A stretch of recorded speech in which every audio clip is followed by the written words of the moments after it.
Pull your stool a little closer to the fire, friend. The wood is dry tonight.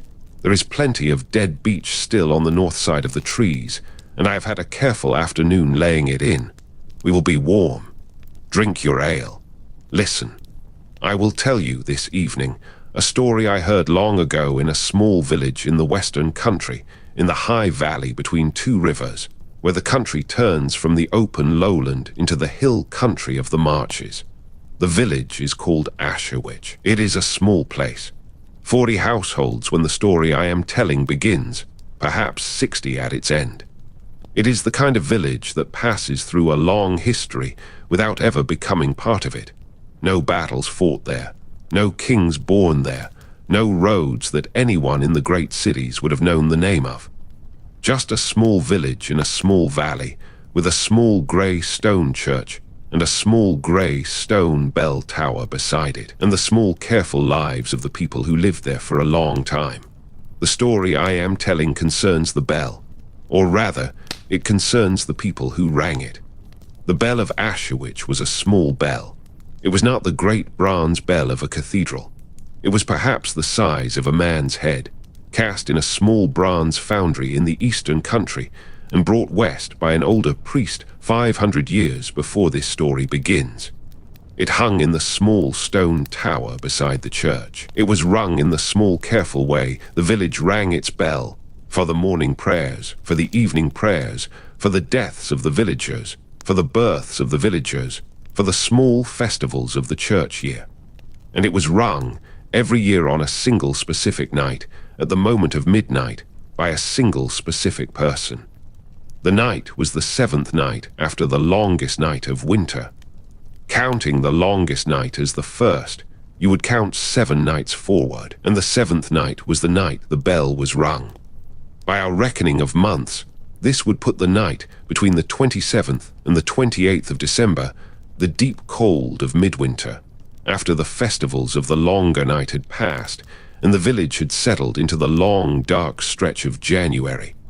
The person who rang the bell on that night was the bell ringer of Asherwych.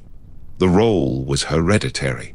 It passed from a parent to a chosen child, in the way village roles passed in the old country, quietly, without ceremony, with the older bell ringer simply telling the younger one, in some quiet evening of the previous autumn, that they would be the ones to ring it that year, and the year after, and for the rest of their lives, until the time came when they would tell their own chosen child the same thing. What I am going to tell you this evening is the story of 3 bell ringers of Asherwych across 100 years.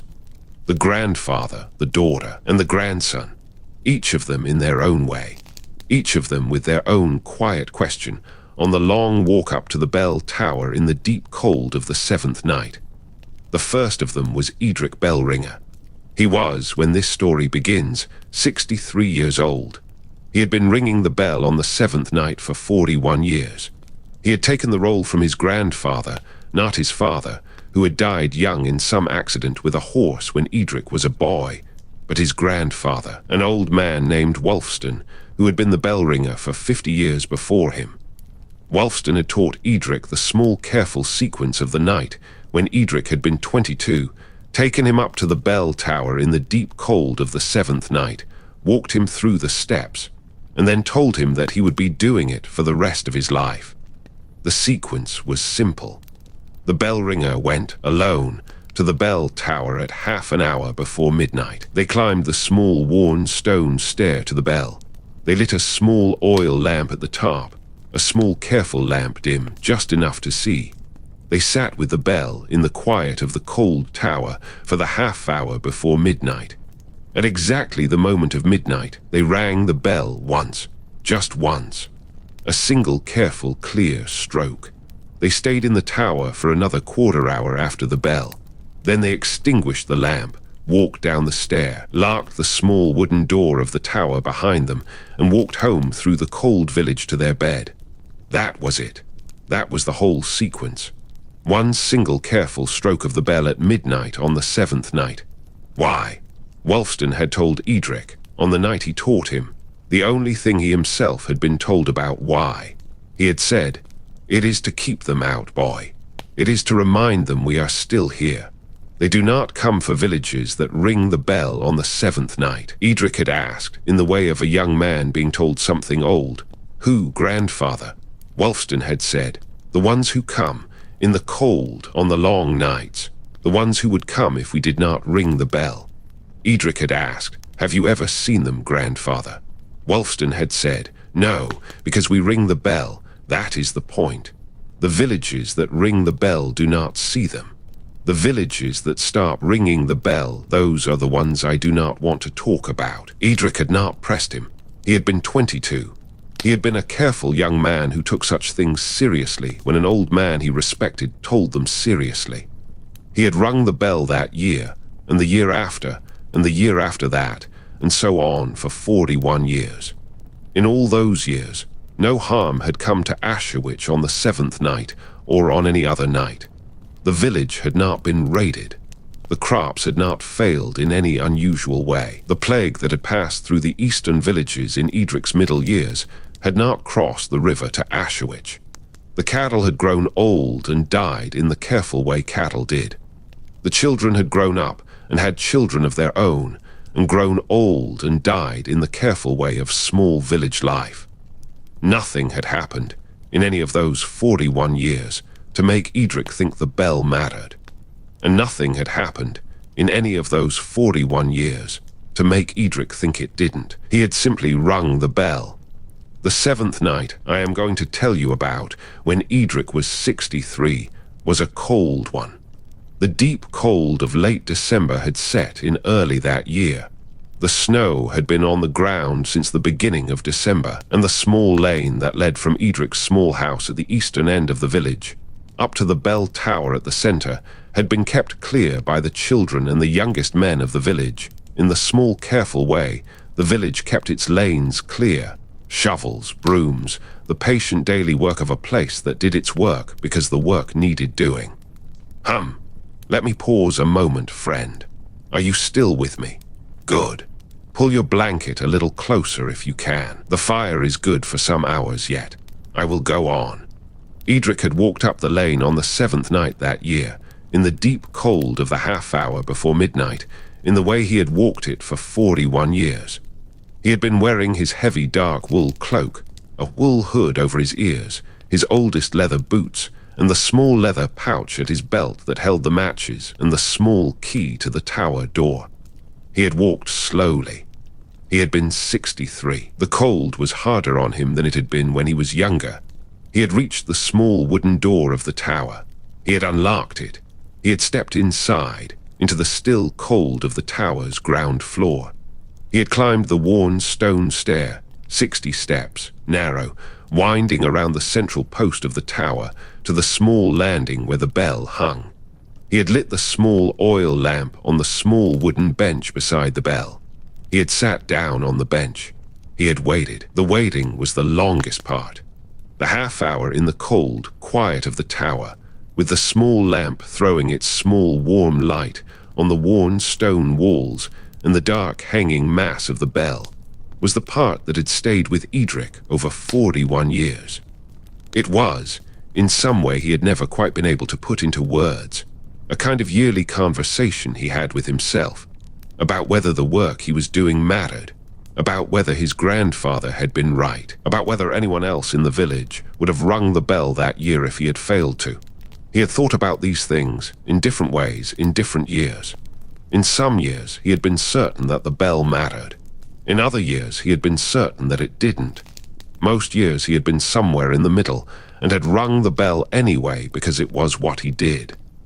This year, the year he was 63, he had been somewhere in the middle.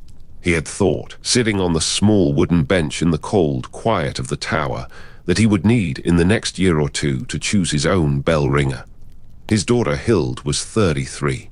She had a young son of her own, a boy of 7 named Cuthbert. She was the only child Edric had had who had survived to adulthood. She would be the next bell ringer of Asherwych. He had thought that night that he would tell her in the autumn. The hour had reached midnight. He had stood up. He had taken the rope of the bell in his careful hands. He had pulled once in the slow, careful way Wulfstan had taught him 41 years before. The bell had rung, a single clear note that had carried out across the snowy village, across the dark valley, into the cold January night. He had let the rope go. He had sat back down on the bench. He had waited the quarter hour. He had walked home through the cold village. He had gone to bed. He had slept the deep, tired sleep of a man who had done his year's work. In the autumn of the following year, Edric had told Hild that she would be the bell ringer of Asherwych. He had taught her the sequence. He had walked her through it on the 7th night that December, while he himself had still been able to climb the tower stair, in the same careful way Wulfstan had walked him through it 42 years before. He had died the following spring, at 64, of a quiet illness in his chest that had taken him in the way old men were taken in that century. He had been buried in the small graveyard behind the church, 3 paces from where Wulfstan was buried, with the small grey stone marker the village put up for the bell ringers when they died. Hild was the bell ringer of Asherwych for the next 36 years. She was, when she took the role, 33 years old.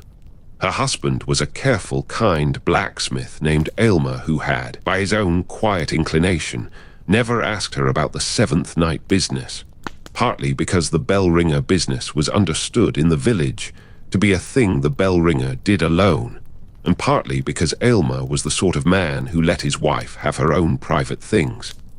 Her son Cuthbert was, when she took the role, 8 years old. Hild had taken the role seriously, in the way her father had told her to. She had walked up the lane on every 7th night for 36 years, in every kind of weather. She had climbed the 60 stone steps. She had lit the lamp. She had sat with the bell. She had rung it once at midnight. She had walked back home.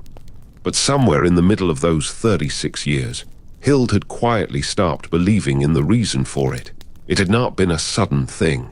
She had not, in any specific year, decided that her father and her great-grandfather had been wrong. She had simply, across many years of walking up the lane and sitting in the cold tower and ringing the bell once, come to think, privately, without saying so to anyone, that the reason she rang the bell was not that there was anything to keep away. The reason she rang the bell was that her father had told her to, and her father had loved her, and her father was buried in the graveyard behind the church, 3 paces from his grandfather, and he was watching her from there, in some way, every 7th night. She had decided, by the time she was about 50, that this was a perfectly good reason to ring the bell. Possibly the best reason. Possibly the only reason that needed to be there. The bell was not, she had come to think, about keeping things away. The bell was about remembering the people who had rung it before. Every 7th night, when she pulled the rope, she was telling her father and her great-grandfather and the long line of bell ringers going back to whenever the practice had started, that she was still there, that the village was still there, that the small careful work of the small careful village was still being done. This, she had decided, was a thing worth doing, even if there was no one out there to keep away. Even if her father had been entirely wrong about why the bell mattered. She had not told her son Cuthbert this. She had not, when she had begun teaching him the sequence in his late 20s, said to him that the reason for the bell was to keep something away, because she had not believed it. But she had not said the other thing either, that the reason was to remember.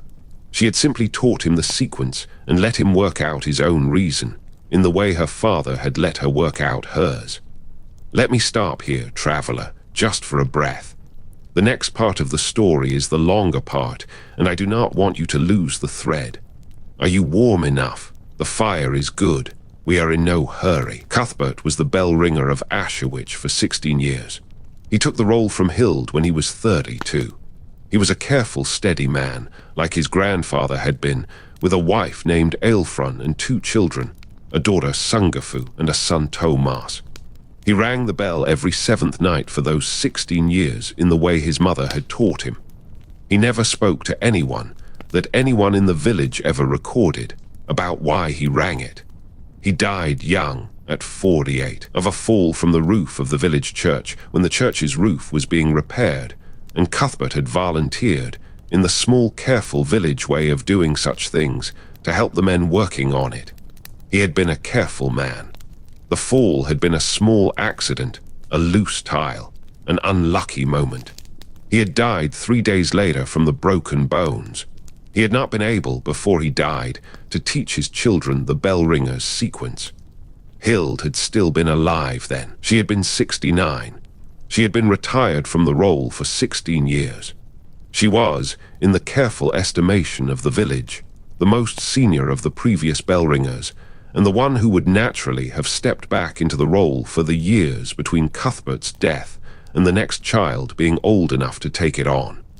She had done so. She had rung the bell on the 7th night of the December after Cuthbert's death, at the age of 69, in the way she had rung it for 36 years before. She had rung it the following year at 70. She had rung it the year after that, at 71. In the autumn of her 72nd year, she had taught the sequence to her grandson Thomas. He had been 21. He had been the only one of Cuthbert's children old enough, and in Hild's careful estimation, careful enough to take on the role. His older sister Sungafu had been 30 by then, but she had married a man from the next village over and moved away, and the bell ringer of Asherwych had to live in Asherwych. Thomas was the right age, the right disposition, the right place. Hild had told him, in her small kitchen on a clear, cold November evening, that he would be the next bell ringer of Asherwych.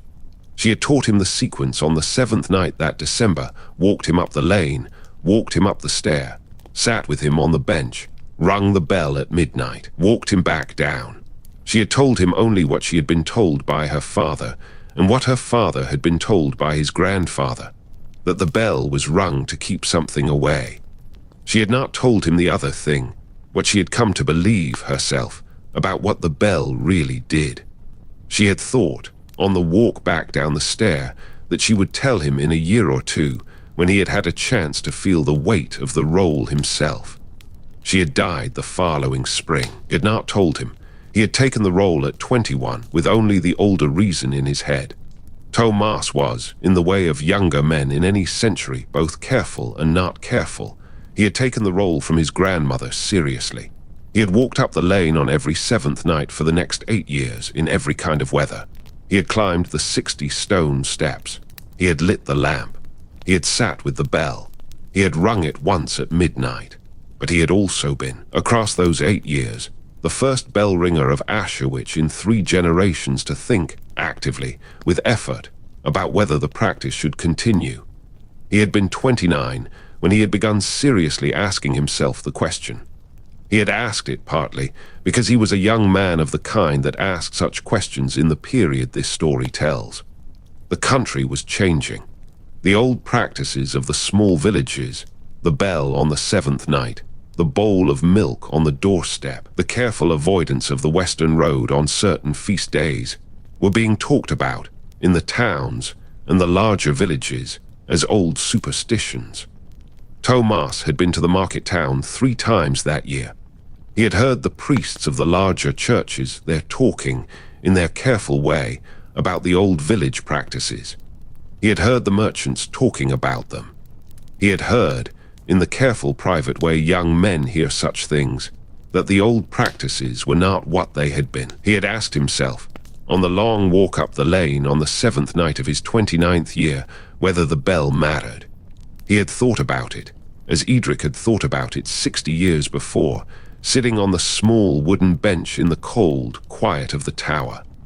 He had thought about his grandmother, who had told him that the bell was to keep something away. He had thought about his great-grandfather Edric, who had taught his grandmother the same. He had thought about old Wulfstan, who had taught Edric. He had thought about the long line of bell ringers going back 500 years to the first priest who had brought the bell from the eastern country. He had thought that night that none of them had ever seen what they were keeping away.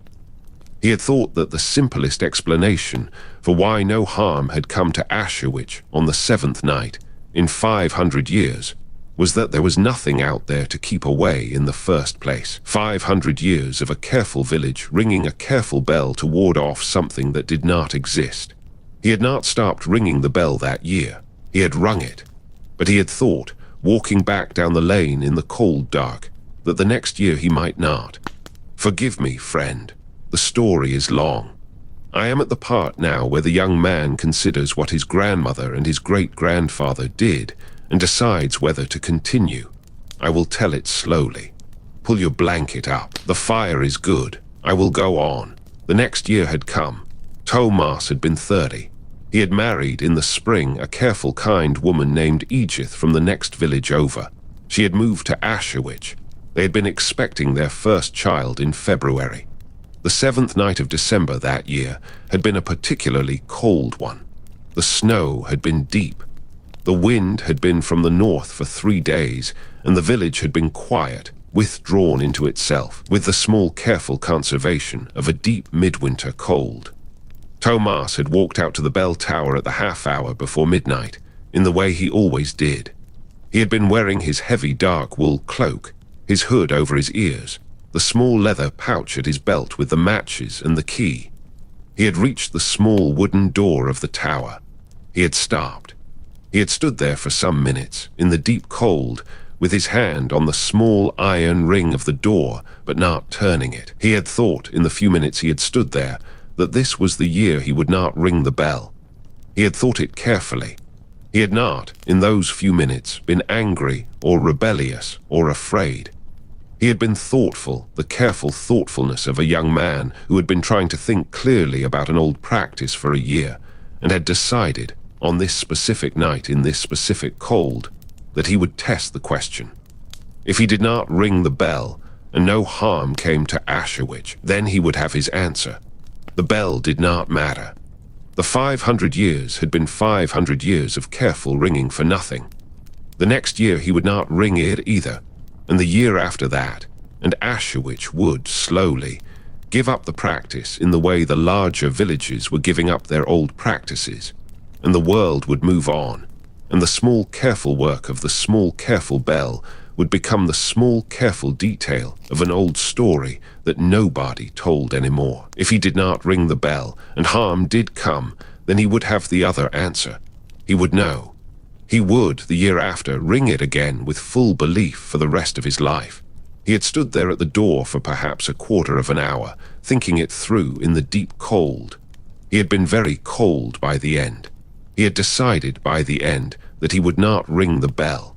He had turned. He had walked back down the lane slowly toward his small house at the western end of the village. He had not unlocked the tower. He had not climbed the stair. He had not lit the lamp. He had not sat with the bell. The bell had stood in the dark cold of the tower, untouched for the whole of the night. Midnight had come and gone. Asherwych had slept. The wind from the north had continued its slow, steady push through the trees on the eastern slope of the valley. Thomas had reached his small house. He had unlocked the door quietly. He had taken off his cloak and his boots and had crawled into the bed beside Edith, who had been sleeping in the warm, careful way of a pregnant woman in deep winter. He had lain awake in the warm bed for perhaps 2 hours. He had not slept well that night. In the morning, the village had been the same. The lane had been the same. The smith's forge had been the same. The cattle had been the same. The children had walked out to the small village school in the same careful way they always did. The wind had died. The day had been clear and cold. Nothing in any visible way had happened. Thomas had walked through the village that morning in the way he always did, on his way to his work in the small carpentry workshop he had inherited from his uncle. He had said good morning to the smith. He had said good morning to the priest. He had said good morning to the women at the well. He had bought a small loaf of bread from the baker's wife. He had walked the small careful walks of an Asherwych morning. He had thought, by the time he had reached the workshop, that he had his answer. The bell did not matter. The world had not ended. Asherwych had been spared no harm. It had been when he had reached the workshop and was unlocking the door that he had seen the small thing on the doorstep. It was a small bowl. a small wooden bowl of the kind the village made by the 100, pale yellow apple wood, simple, the kind that the women used for small things in their kitchens. It had been carefully placed on the doorstep of the workshop, where Thomas could not have missed it on his way in. The bowl had been full. It had been full of milk. Thomas had stopped on the doorstep, with the small key still in the lock, and had looked at the small bowl of milk for some minutes. He had thought, in those minutes, several things. He had thought, first, that he did not know who had placed the bowl. The workshop had been locked since the previous evening. The bowl had been placed in the small hour between when the village had begun to stir for the morning and when he himself had left his house. Whoever had placed it had done so in that hour, in the cold dawn, when most of the village had still been asleep. He had thought, second, that the bowl of milk on a doorstep was an old village practice, older than the bell ringer, possibly. The practice was that when a household had been visited in the night by something kind from the older country, by the small folk, by the older spirits, by whatever it was that the village had used to leave milk for in the older days, the household left a bowl of milk on the doorstep the following morning in thanks. He had thought, third, that someone in the village had left the bowl on his doorstep in thanks. He had thought, fourth, that the only thing that had been visited in Asherwych in the night had been Asherwych itself. By something. That had not. Perhaps because of the bell that had not been rung, perhaps because of something else, harmed the village. He had stood there on the doorstep with the key in the lock for some time longer. He had picked up the bowl. He had carried it inside the workshop. He had set it on his work table. He had sat down on his stool. He had not, for some hours, been able to begin his day's work. He had sat at the table, looking at the small, careful bowl of milk, and had thought about his grandmother, and about his great-grandfather Edric, and about old Wulfstan, who had told Edric, who had told his grandmother, who had told him that the bell was to keep them out. He had thought that day that perhaps his grandmother had not been right, that the bell did not really keep something away. And perhaps Wulfstan had not been right, that the bell kept something terrible away. Perhaps the truth had been smaller and gentler than that. Perhaps the bell had been the village saying, on the 7th night, that it was still there. And perhaps the small folk of the older country had been listening for the bell.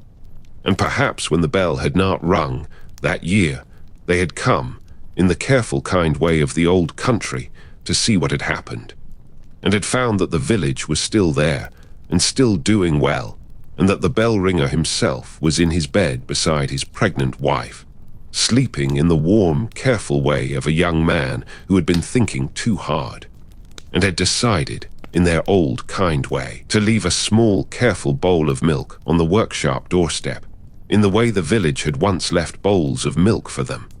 A small return of the gesture. A small sign that they had heard the silence and had been respectful of it. He had thought, by the end of that morning, that he would never know which of those readings was right. Perhaps the bell really did keep something terrible away, and the bowl of milk was a warning. Perhaps the bell was a yearly greeting, and the bowl of milk was a return of the greeting. Perhaps neither, perhaps both, perhaps something else entirely that no one in the village had ever known. But he had thought also that whichever reading was true, the bell mattered. The bell was the village part of the conversation. Whatever the conversation was, whoever was listening, whatever they thought they heard. He had not, that morning, drunk the milk. He had carried the bowl carefully back to the doorstep at the end of the workshop day, and had left it there, in the way the village had once left bowls of milk for them. It had been gone in the morning. He had not known what had taken it. He had rung the bell every 7th night for the next 43 years. He had been the bell ringer of Asherwych until he was 73. He had taught the role in the autumn of his 72nd year to his grandson Aelwyn, the son of his daughter Eadfled, the careful boy of 22 who had grown up watching his grandfather walk up the lane on every 7th night and had never asked, in the way of a careful boy in a careful village, why he was doing it. Thomas had told Aelwyn the truth when he had taught him the sequence. He had told him the older reason, what Wulfstan had told Edric, what Edric had told Hild, what Hild had told him, that the bell was to keep them away. He had told him the reason his grandmother Hild had quietly come to believe, that the bell was to remember the bell ringers who had gone before. And he had told him the reason he himself had come to believe, after the night he had not rung the bell, that the bell was the village part of an old conversation, and that whoever was on the other end of it had been listening for 500 years, and the village had no business stopping the conversation now. He had told Aylwin all three reasons, and had said, in the careful, steady way of a man who had spent 43 years thinking about it, that Aylwin could choose his own reason or hold all three. The bell would still ring either way. He had told Aylwin, also, the small story of the bowl of milk on the workshop doorstep. He had told it without flourishes. He had said only that it had happened, and that he himself had been certain, ever since, that the village was held in a kind of careful old company that he did not fully understand. Aylwin had listened. He had not, that night or in any night since, said which reason he himself believed. He had taken the role. He had rung the bell. He had been the bell ringer of Asherwych for 52 years. He had outlived 3 of his own children. He had, in his turn, taught the role to his great-niece Hild, a small careful girl named for the great-great-grandmother whose grave still stood 3 paces behind the bell tower, and she had taken it from him in the autumn of his 74th year. She is still ringing it, as far as I know. The village is still there, in the high valley between the 2 rivers. The bell still rings on the 7th night of December. The household that has the bowl of milk on the doorstep still has it. The careful old conversation, whatever it is, still goes on. That is the small village story I had for you tonight, friend. I have been thinking, in the hours of telling it, about the small folk who came to Tomas's workshop on that one cold morning, when the bell had not been rung.